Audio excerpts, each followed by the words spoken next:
Good day, everyone, everywhere, and special greetings to all those seated in heavenly places in Jesus, our Messiah. The name of this broadcast is Cross the Border, and I'm Nicholas. And today, right now, is a live prophecy reality edition. So if you're listening live, come on over to the chat room at First Amendment Radio. And studio cam is on, and we're looking at the chat room. Take any comments, questions, anything anyone has. I really don't have a topic today, so I'm going to just probably talk about some news items and whatever shows up in the chat room. Testing, huh? Smoke is testing in the chat room. I hope that means everything's working all right. We got good sound. Everything looks good here. So, on with the show. Let's see, I found an article on Technocracy News, and this one is Francis, Antichrist Pope Francis, calls for a new economy. And this is one of my favorite pictures of Pope Francis here. Let me put that on the screen for y'all. And you can see Pope Francis, or Jorge Bergoglio there, with a hammer and sickle with Jesus, a picture of a Catholic Jesus, you know, the one that's still on the cross. Well, this time he's on the hammer and the sickle. And Jorge there seems very amused by this little trinket that he's being gifted with by one of his dictators. Now, anyway, a great picture for this article from Technocracy News. And let's see, some Catholics consider Pope Francis to be a Marxist. Well, he is a Marxist, there's no doubt about it. Marxism is like the dream economy for the Antichrist and his shadow government. It's where they get to fully implement everything they want, total control. Of course, they hate liberty. Individual liberty is the worst kind of liberty there is. People just cannot make their own decisions. They need someone to make their decisions for them, because every time people get liberty, according to the Antichrist, they end up making the wrong decisions, the decisions that don't agree with the Mother Church. Let's see.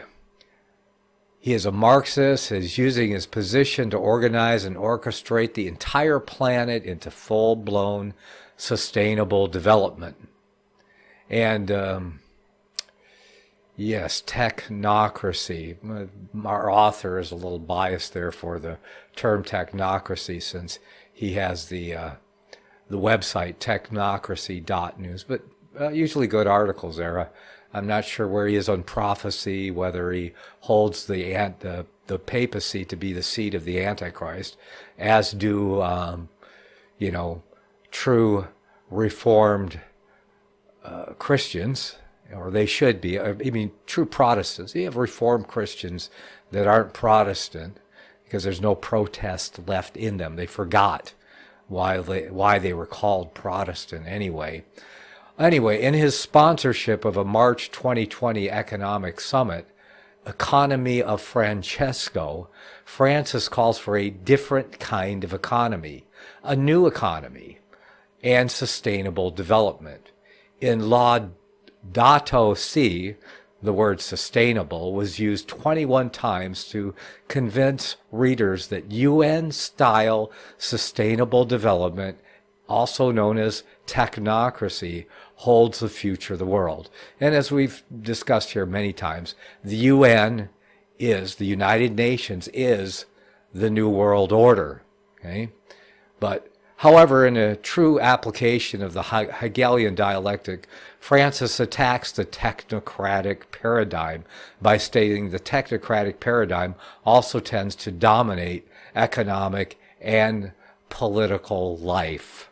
And that's the part of the technocracy that overrides or takes power unto itself. And Antichrist doesn't like that. He wants all power.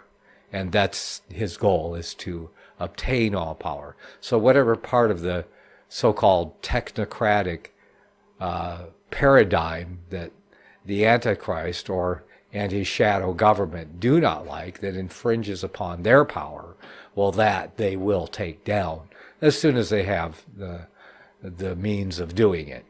And believe me, they're working on all means to take down all power that interferes with their true desire.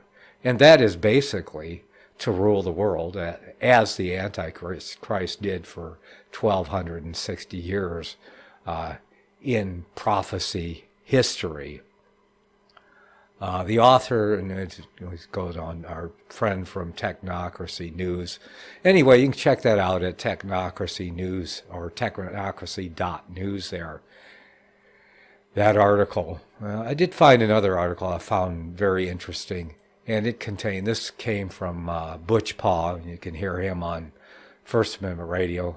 Again, not eschatologically reformed yet. There's a lot of reformed people, reformed in thought. They believe in, by faith alone, by grace alone, in Christ alone is our salvation, and that Jesus Christ is our head of the church. It's not a man who sits on a throne over in the Vatican. So at least biblically and theologically reformed, if not eschatologically yet.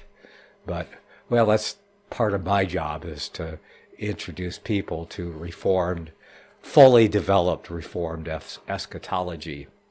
And that would be historicism, and specifically premillennial historicism. Anyway, found this in this article, and he's doing a piece on Edward Mandell House and his contributions to the New World Order, beginning with Woodrow Wilson, that our infamous president from the early last century, who gave to us or turned us over to the shadow government and the Antichrist by giving up the monetary system of America and helping to pass the Federal Reserve Act. And I call it the Federal Reserve coup of the U.S. Treasury, because that's where the Antichrist got his bankers in to rob us of our money. Anyway, this is a record of a conversation between Edward Mandell House and President Woodrow Wilson. And I quote this article here: "Very soon, every American will be required to register their biological property." Now, this was a very forward-looking thing, because this is where technocracy comes in and plays a part. And as many people have rightly stated, that you could not have technocracy until you had the technology to go along with it, or, the true dream of world power and control over every individual that the Antichrist has always dreamed of. So every American will be required to register their biological property in a national system designed to keep track of the people, and that will operate... Oops, I'm getting echo here. Sorry about that. Turn down my monitor. And will operate under the ancient system of pledging. And it's very interesting that he would say that, the ancient system of pledging. By such methodology, we can compel people to submit to our agenda, which will affect our security as a chargeback for our fiat paper currency. Every American will be forced to register or suffer being unable to work and earn a living. And wow, if you refuse to be registered, as myself and very few others, it really does hit the bottom line. You can't make a lot of money. Because, with not registering, not being part of their socialist security numbering system, they have been incrementally over the last 20 years removing or alienating me from rights and privileges that are supposed to be mine as an American and citizen, or a citizen of the state in which I live. But I've seen them incrementally take those things away. That's a different subject, perhaps. But they will be forced to register. But is anyone really forced? And you notice, what kind of force are we using here? Or they'll be unable to work and earn a living. Now, if you're forced, if they stand over or visit everyone and force them at the point of a gun to register or suffer death, well, then they won't be unable to work. They'll be dead. So this is a subtle force. This is not a force of our, because no one's forcing me to participate in socialism. I have the right to, as an American citizen, in the land of the free, I have the right to not participate. But I have been suffering the loss of rights and privileges ever since I made that decision. And the laws have, since the time 25 or so years ago when I made the decision to withdraw because of for conscience sake, then I've seen that year after year they keep, taking away more rights and privileges and immunities that are due me as a U.S. citizen or a citizen of one of the several states. For instance, the last thing that was taken away from me was the ability to get a passport. Obama signed that away from me, I think in in the last decade sometime. I was not able to get my passport renewed. So for no reason whatsoever, but the law is, there was given power to the Secretary of State to, at their own discretion, deny passports. At their own discretion, regardless of the fact that the law that underlies that discretion has not been violated by me. And it doesn't put me in a category that I should be refused. But they have discretion to refuse me. So they took my money, $200-300, and Federal Reserve bucks, that is. Buck is a better word for Federal Reserve note than a dollar, because a dollar is technically defined as a unit of measurement, but you have to have something to measure, don't you? Anyway, they took my money and then refused to give me a passport. And I guess I could go ahead and file a lawsuit against them. But, I probably would lose, and I can't find anyone that will, any of our so-called freedom, legal freedom foundations or anything that will take up the battle with or for me.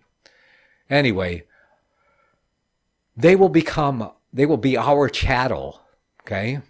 After he says every American will be forced to register or suffer being unable to work and earn a living, they will be our chattel. We will hold the security interest over them forever.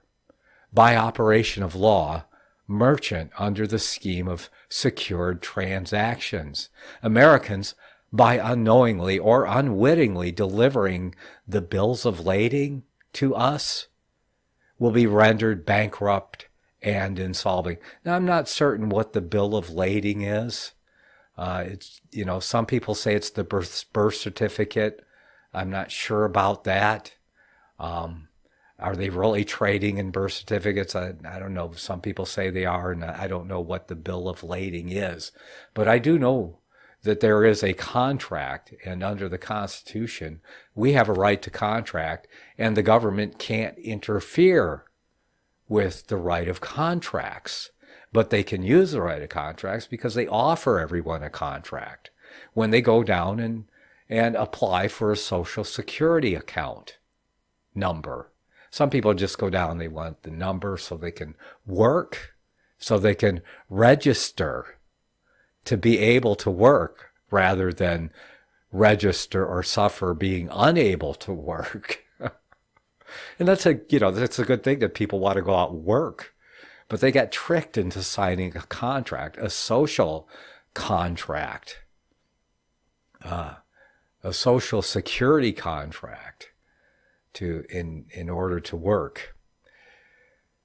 Forever to remain economic slaves through taxation, secured by their pledges. And see, here's the problem. They won't even let you pay federal taxes unless you register. So it cuts you out of their total, their whole employee-employer scheme. Because that's what it is. You know, there are private employment agencies out there, and you can sign up for them. And of course, they're sub-agencies under the Social Security system. Okay? They're sub-agencies. But the Social Security system, the Social Security SSA, whatever they call it, it is the prime system for employment in the United States. It's like the Federal Reserve. If you want to have a bank, you can go out and get a bank, but you have to get your charter from the one that has the monopoly under the law in the United States, and that's the Federal Reserve banking system. They have the monopoly. You can't just go out and start your own bank, and you can't just go out and start your own employment agency. You have to sign up as a sub-agency under the Social Security system. And that's all they do, is they make a living underneath. You know, it's kind of like getting into real estate in California. You can't just go out and start and open up your own real estate office. You have to work under a broker, someone who has a brokerage license from the state, and then you can take a course and pass your test and get your real estate license to work under a broker. Okay, and that's the way they set things up. So basically, the Social Security system, or Social Security, whatever, what do they call it? I guess it's Social Security system, department, or whatever they call it over there, it is the prime employment system in America. And of course, you have unemployment's part of it and all that. You know, it's all just part of it. But if you don't work through them, you don't work, because they've got everybody to sign up voluntarily and contract with them. So when you sign up to get a number so you can go to work, you're not just signing up to get a number so you can go to work. That's what most people think. No, you're signing up for everything that embodies the Social Security law and that system. You're signing up to sign your life away. And that's exactly what Edward Mandell House here is talking about, or was talking about, over 100 years ago when they were putting this plan into action. This plan started to develop about the end of the 19th century. It got implemented in the beginning of the 20th century. And by the end of the last century, you know, probably, 98% of Americans are signed up for this scheme, voluntarily have signed the contract to get the number and be part of the system, declaring themselves incompetent to manage their own financial affairs. And then, of course, complementary to that, if you have the number, then you have to fill out your your financial inquisition forms every year, because you have contracted to do that. That's part of the law. So they even prosecute people for not fulfilling their contract. What is it? Failure to file. Things like that. You had an obligation, and they're going to throw you in jail or punish you somehow for failing to file, for failing to keep the obligation that you contractually signed up for. So Americans, by unknowingly or unwittingly delivering the bills of lading to us, will be rendered bankrupt and insolvent. And that's what you are. When you sign up for Social Security, you declare yourself bankrupt. You declare yourself an insolvent. And going further than that, you declare yourself incompetent, unable to take care of yourself. You need a daddy, a father figure, parens patriae. The state is your father. You need a father to take care of you. You need a daddy to take care of you. And that's what you've signed up for. And like as he said, unknowingly or unwittingly or both. And what happens when you finally wake up and you go, what on earth have I got myself into? Or what did my parents get me into? And see, when you discover what your parents got you into, you can decide to get out. You have a certain amount of time when you find out you've been defrauded to do something about the fraud. The law supposedly covers that so that you can withdraw and say, well, I found out that I've been defrauded, or my parents were defrauded, and they entered me into something, me being a free-thinking man, able to make my own decisions finally, and according to my own conscience, I choose to withdraw. Of course, the price to pay for withdrawing is you lose everything that you signed up for. But hey, you signed an open-ended contract.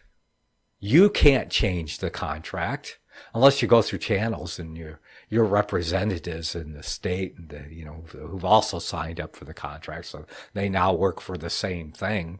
So if you want to change the law, but there's probably very little you can do about it. I mean, the guys who are in charge of changing the law, look what they've done, They've signed up they've raised their salary up to way beyond what most of us will get in our lives. And not only that, even if they've worked their job for only 4 years, they get their salary for the rest of their lives. Do you get that deal? Only socialism can do that. Only a fiat usury currency can do that. And that's what Edward Mandela House was talking about. See, after all, this is the only logical way to fund government. Yes, that's what Edward Mandela House says. Because they were tired of it. I mean, they did not like having to actually get taxes. It was hard to make people pay taxes when they had real money. When people had to work hard for real money, when they had to get that gold and rip it out of the ground and that silver, or they had to grow crops on the land, and that was their money. Their money was substance. It had real value, and we had real money, and that's what we were trading, real money, real substance, and real value. And the government had to get part of that.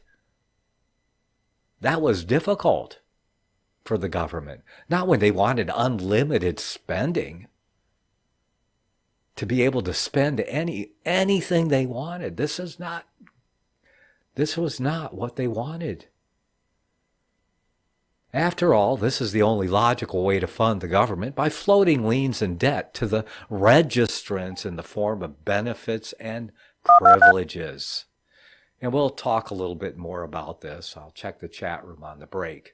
But when we come back from the break, I'm Nicholas Arthur. You're listening to Cross the Border, our Prophecy Reality News segment. Okay, so any comments, questions in the chat room, phone calls, we can take them in the next segment. I'll be back in a few minutes.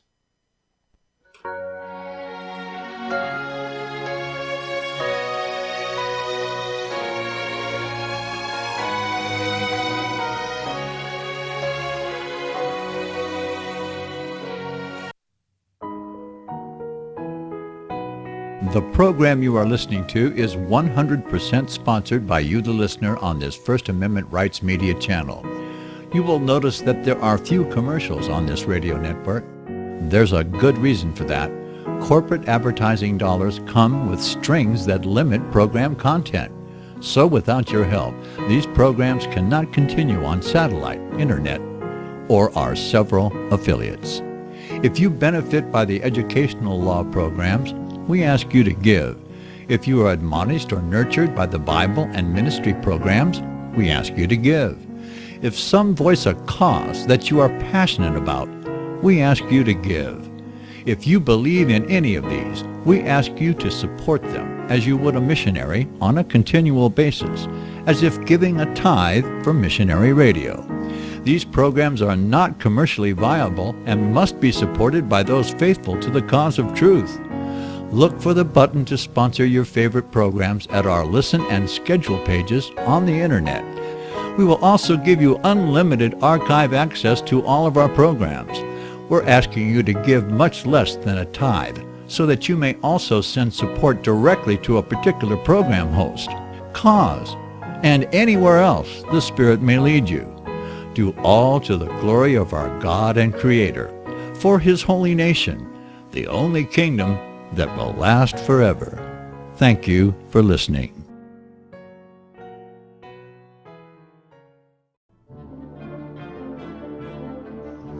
Visit crosstheborder.org, CROSS, crosstheborder.org, to get your print, EPUB, or PDF version of Nicholas Arthur's new book titled When the Third Temple is Built. That's crosstheborder.org. When it comes to prophecy today, much of the evangelical Christian world has their eyes on Israel, waiting and watching to see when the third temple will begin to be built. The plans are drawn, the Jewish people are eager. Most evangelical Christians today believe that the rapture will happen before the third temple is built. Hi, I'm Michael Eugene. I was taught that Daniel's 70th week was in the future. Is that really what the Bible teaches? Have we searched the scriptures and found this to be true? Why is it so important for a re-established Israel to build a third temple in Jerusalem?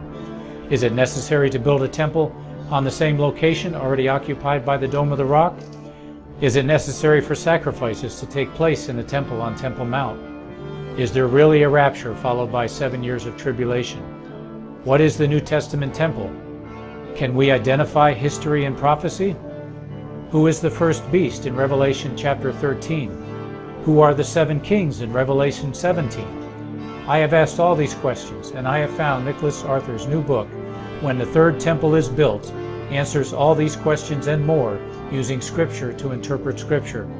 The Bible says that no prophecy of Scripture is of any private interpretation. Nicholas shows us in his new book, When the Third Temple is Built, how the Bible interprets prophecy and not man's private interpretation.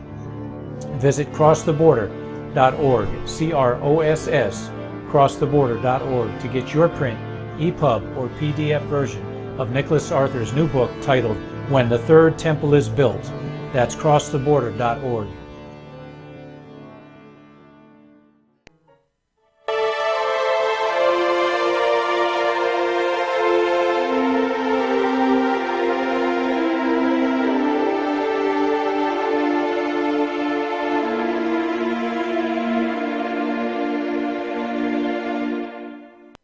Okay, welcome back. You're listening to Cross the Border. It's a Prophecy Reality Edition. And let's finish up where we left off before the break. Then we'll jump in the chat room and perhaps have some conversation there. Let's see. This will inevitably reap to us huge profits beyond our wildest expectations and leave every American a contributor to this fraud, which we will call social insurance. Social Security basically has the same type of name no matter what country you're in. Without realizing it, every American, every person on earth basically, will insure us for any loss we may incur, and in this manner every American will unknowingly be our servant, however begrudgingly. The people will become helpless and without any hope for their redemption, and we will employ the high office of the president of our dummy corporation to foment this plot against America. And so anyway, you can see the plot has worked out very well for the shadow government and their operatives. And, you know, they all have their own motivation, usually for profits for themselves, because you notice everyone usually high up and pushing the buttons and the agenda, they always get very rich, while the people at the bottom get very poor and have to pick up all the costs of everything, of all of their schemes. Anyway, so much for Pope Francis. And anyway, they've got several things coming this year. Yeah. Anyway, so we know the plan of the Antichrist and his shadow government. Let me check in the chat room here, for there are a few people in there. We got down the S. I don't know what that means. To put your name and your moniker in the chat room, you're limited to 10 spaces, 10 characters. So if you put spaces in, you get nothing. So down the S, we don't know what that means or if it means anything, but I'm going to guess that's Mark in the chat room, down the S. And of course, WW, good to see you here. I haven't seen you in a long time. The Huskow, isn't that, you been in jail, man? Or is that, not, you're not saying where you've been, right? It says, where have you been? Long time no see, where you been, man? And he says, the Huskow. Have you been a bad boy, or you're in jail because you were a good boy? Oh, he says, I mean, I slept in a few months. Okay. Yeah. Still over there on the other coast, huh? On the East Coast there. Okay, let's see. What do we got here? Down Nicholas, Matthew 16:28. I guess that he wants a comment on Matthew 16:28. Let me think. Verily I say to you, there be some standing here which shall not taste death till they see the Son of Man coming in his kingdom. Ah.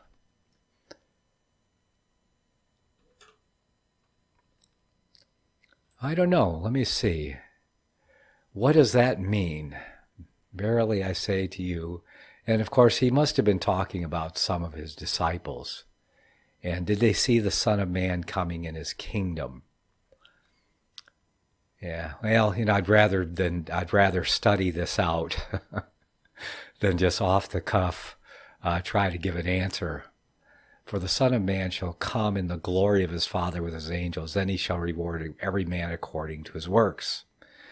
There be some standing here which shall not taste death. So they would taste death.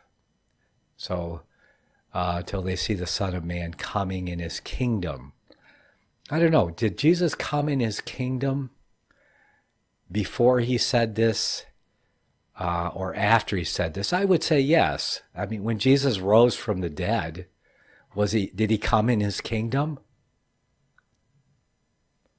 I don't know, that's probably the only way I could look at it right off the top of my head. Because there were many that, when did they see him? After death, when he was the resurrected Messiah. Was he in his kingdom? Was he the king of the universe? Yeah, that's what I'd have to put it there. Okay. I don't have to tie it with these other things.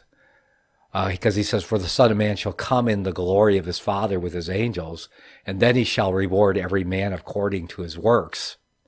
Okay. Now this is spread out over time, basically, because you have the first resurrection and the second resurrection. You have the first death and the second death.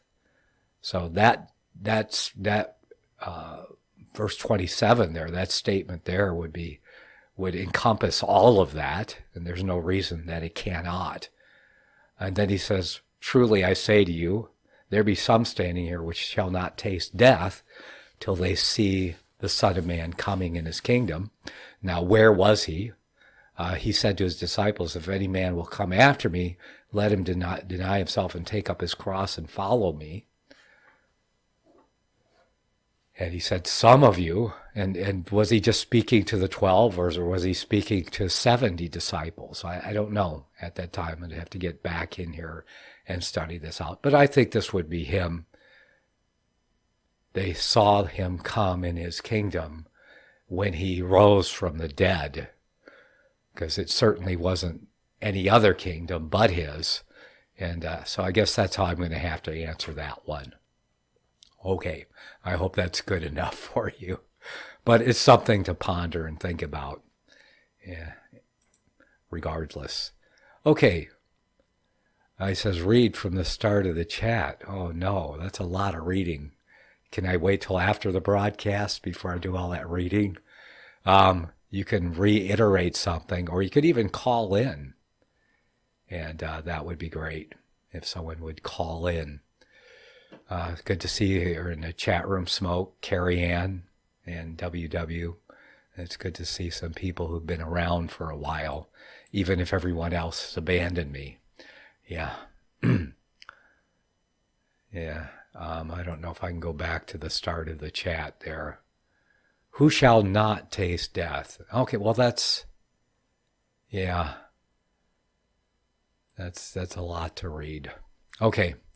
So, if you want to ask another question, I'll watch for it there. Okay, what else am I going to do? Well, yeah, we're talking about who has an ear to hear, let him hear. At the end of this earth, after Christ's reign, those who are not saved will have their part in the lake of fire, which is the second death. And yeah, I agree with that. Yeah, I'm a millenary Christian. I believe in the millennial reign of Christ physically and literally on the earth. And I hope that that's come across. And that's partly what the book I'm writing now is about. And I don't know, I'm thinking about working on it for another year, actually, and just trying to do a complete work on everything. And that way I can be done with it all instead of continue. Because, not many people are really, reading the books I've already written. So do I really need to write more books or do more broadcasts? I mean, what can I say that I haven't already said? Oh, something. And I think of new things I could say all the time, like Brexit. Yay, the British Isles broke away from the economic EEC or EUC or whatever they call that thing over there, European Economic Community over there. And I think that's a great thing. But should we really be surprised? This is like history repeating itself. Again, the same tenth of the kingdom falls away from a new concentration of power, in the earth. And anytime you see someone trying to concentrate power, you know that the Antichrist and his shadow government are there at work. I mean, they did it in America. Think about it. We had the Confederation of States, or Articles of Confederation, where there were 13 colonies of 13 separate states. They were colonies, then they became separate states, separate countries. It's like Europe. You've got all those countries over there. That's what the United States were like. They were separate countries. So they were the United States by treaty. They weren't a nation before the Constitution. And that's all the Constitution was for. That was the con of the Constitution, to concentrate power in Washington, D.C. And that's the whole reason for the Civil War. Did you know that? I mean, it wasn't in 1860. Yes, like the UN. But it wasn't in 1860 that the southern states started to leave the Union. They started leaving a decade before that. They said, we're done with this, man. We don't like this concentration of power. We've tried it out for 50 years, and we don't like it. We want to withdraw, and we reserved, when we joined this United States of America, the Constitution, we reserved the right to withdraw. Because before that, it was not the United States of America except by treaty between the states. When the Civil War came about, it wasn't over slavery or because suddenly there was a threat to the Union. It was because the shadow government was losing its concentration of power in Washington, D.C. That's what the Civil War was all about, was maintaining the concentration of power in Washington, D.C. And it worked. They duped someone like Abraham Lincoln into taking up their cause, keeping the states together at any cost. And, sure, he had no idea that what the cost would be. I mean, if he had known that the cost was going to be 400,000, hundreds of thousands of the fathers and sons of the states, it probably wouldn't have gone for it. But if he had learned from history, if he had known all of the struggles of Western Europe to keep the concentration of power there at the Vatican for 1,260 years, the cost in lives, the hundreds of millions that wanted to withdraw. Yeah, well, they used Abe as long as they could. Patrick, welcome to the chat room, says Abe was killed for opposing the new monetary system. Now, that was pretty much the last straw for them. That's right. They couldn't have him take their money power away. He was taking a page out of their playbook by resorting to fiat currency. But that wasn't for Abe to do. That wasn't for the United States Treasury to do. They wanted that power for themselves. And it took them another 50 years to pass it into law for their Federal Reserve coup to take place.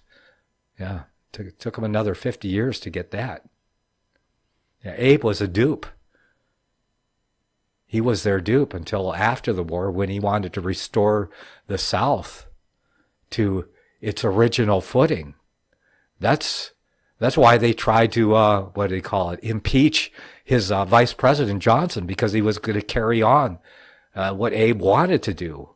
Man, they wanted to punish the South. They wanted to totally resort to impoverishing them and to becoming abject slaves of the North. That's what they wanted. That's why they wanted to impeach Vice President, now President Johnson, after Abe was killed.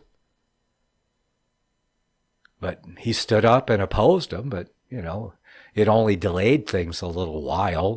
That's all it did. They finally, 50 years later, got their coup. They got the monetary system of America, and they cashed in.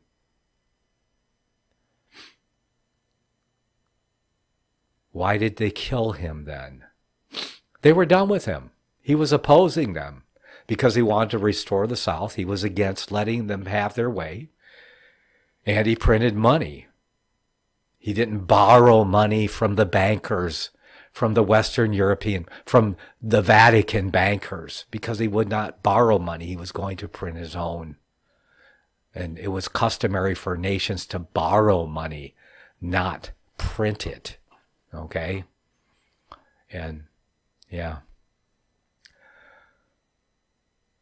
Okay, any other comments, questions, phone calls, anything?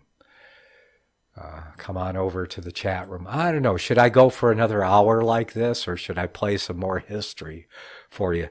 And that's, I've started playing history now. I'm going to go through the entire, like I said, it may take me a couple of years to get through it, the entire history of Protestantism by James A. Wiley. And it's a lot of work to do this. See, Carrie Ann told me she was reading a book. What was the name of that book she was reading? Oh, Rome's Responsibility for the Assassination of Abraham Lincoln. How did that turn out? I wish I had time to read that. It isn't that long, 100 pages approximately. But, I like to, it's good to see people reading history. Yes. Very interesting. Perhaps after you read the book, Carrie Ann, I could have you on as a guest and we could discuss it. Wouldn't that be great? Yeah, Carrie Ann says, very good. Yeah, that would be great. Maybe because I think that you expressed that you wouldn't mind doing some narration. So, but you could practice it. When you're reading the book, it's much better to practice reading out loud and practice as if you're going to narrate it. I mean, because I used to love it when, my children were younger and my grandchildren were younger. Guess that now I got to work on great-grandchildren if I get any of those very soon. But reading to them books and dramatizing them a little bit. And I still don't think I'm very good at it myself. Not as good as, say, Tom Fress is. And, unfortunately, we lost Tom Fress. He's not going to do it anymore. So, I'm very sad about that because his talent is now not being used for whatever reasons. But that's between him and the Lord. He's got to do what he's got to do. Okay, well, thanks for showing up, Carrie Ann. Appreciate you showing up for the little while you're able to there in the chat room. Well, should I stick around for another hour and just go on like this? I need some input. I need some calls or some good questions in the chat room. Yeah, well thought out questions are good questions. Okay, well, I'll think about it, or I might just, like I said, play history if I don't. Seeing Patrick says, I've often thought I'd be good at voiceovers. Well, like I said, get Audacity. It's free. It's an audio recording program. It's probably the best one you can get out there now is Audacity, and record 25-minute segments, because we play 2 of those each hour. And if you think you're good at it, if you can do voiceovers, but I mean, it's a lot of work. Don't think it's easy, man. It's not easy because you have to read everything first. Otherwise, you're going to stumble over it if you're reading it for the first time. You got to know how to pronounce weird names and places and stuff. And sometimes you can look them up, or you just have to agree with yourself that this is how I'm going to pronounce it, and try to be consistent at doing that. And let's see, Patrick says, I got kicked out of the church for challenging futurism. You belong here then. You found a home at First Amendment Radio and crossed the border, Patrick. Yeah, so anyway, that would be great. I'd love to have you on for a segment. We could just talk about that. That would make a great show. So that would be great. So I'm looking forward to having Carrie Ann on for a half hour or 25 minutes. And Patrick, we're going to discuss that someday for a segment. Just give me the questions I should ask you, and and I could do an interview. That would be great. Or key phrases, things that we can use to prompt the discussion. I would love to do that with people out of my audience. And that goes for Down the S, too. If you got any questions or comments or things, give them to me. Come on in, and you can ask me the questions, and I can give you what I think is the best answer, especially if I have time to, study it and pray about it and come up with a Holy Ghost, well thought out answer. Because, God doesn't want us to just be dummies out here. We have to study to show ourselves approved and to be able and ready to give an answer for everything. 50 Years in the Church of Rome book by Charles P. Chinnicky. Ad. Oh, thrift books. Yeah, you can get that free at here it is right here. Go to archive.org, and you can download any of these books. Are there for free if you want the originals. And that's the place to go, is to archive.org, and then search the name, and you'll come up with several or more than several of each title that you can choose from, whichever one's most readable for you. But the Internet Archive at archive.org is great. Some of these where you buy them, all they do is print out the PDFs that you find at archive.org. And there is a cheaper way to do that too. You can open up your own account at Lulu, become an author, get your own author page at Lulu, and you can print out any PDF you want for your own use at cost. Little secret there. It just takes a few minutes of your time to set up a Lulu account, and you can do that. And you can do it privately. Okay. And you can print out any PDF privately. If anything's copyrighted, you have to do it privately because you can't sell it. Okay? But if it's not copyrighted, if it's, it's something that you might want to check into if you're looking for, rather than paying somebody, $30, $40, $50 for a copy of an old PDF book that you can get on archive.org for free. You can get the same book printed for like $8 or $10 or $12, depending on how big the book is, how many pages, because you pay for it by the page. But anyway, there's a little secret way to do things for you out there. Anyway, I'm about to run out of time in this segment, and I guess I'll think about it, and maybe I'll come back after the break, or maybe it'll be history. Okay, you've been listening to Across the Border. My name's Nicholas, and I want to thank everybody for showing up today. Please enjoy the history segments coming up, and may the Almighty bless you and keep you as you walk on the narrow way that leads to life. Until we meet again.